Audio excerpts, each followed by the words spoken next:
awan ko man tiyak sukli, hindi dati.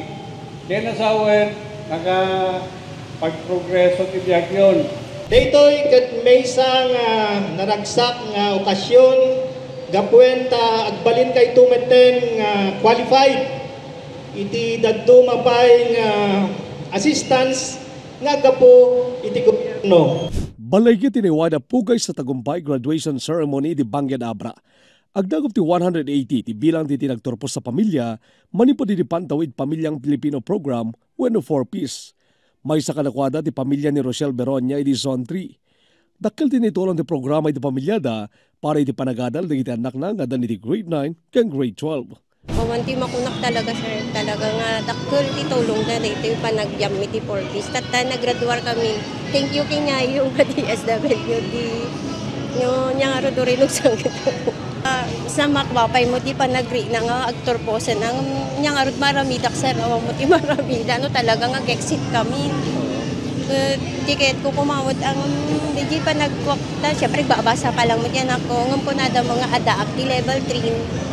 Okay mo to, natanggap ko mo to sir. Apay, nagluwa kayo. Mga kawanan sir, anak ko nga 4 pieces. DJ lang mo sir, di mo ako na.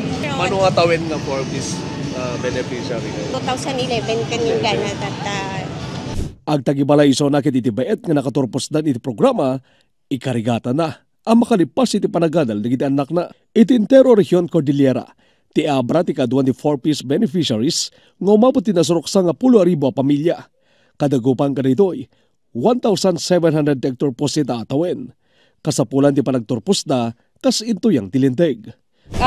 Number one kasi they have already reached the 7 years maximum of the program. Number two, awanan ti monitored child da. Ibig sabihin naka 18 years old and above dagiti monitored children nga under your family da sir. So far dati monitoring mi gamin sir. So aside di jaya awanti monitored children da naka 7 years dan dati mechanism iti DSWD to see nga isudaket sinmaya at biagda or nag-level up iti pinagbiagda dayto ja ko nami nga Swede. So a part of the result iti Swede da medyo nginmatohan nga medyo nginmato nga talaga ti life at ti pinagbiagda nga ibig sabihin kada kayat kabaulandan nga trabaho adan ti income da regularly. So dapat ti sagabasit nga businesses da so kasaya po. Inpasingkat ti DSWD nga dami digiti saan na makaturpos gabi di panaglabsing ka din sa magmano pagganurutan. Iti bayat na nagturpos dan kasapulan tinenget a monitoring ken interventions manipod iti lokal na gobyerno ken dagiti stakeholders. Tuloy dayto actually kat i-turn over mi ti local government unit of Abra for continuous monitoring. So no at that pa iti activities like livelihood program for them mabalin nga it kanto ti local government unit sir. So ti gobyerno ti Bangged, siya sagana tayo nga mangkita no kasanon to nga iyalating tayo, iyalawat ti kadakwada ti tulong. No lagi di kwalipikado damat base ti standard ti DSWD.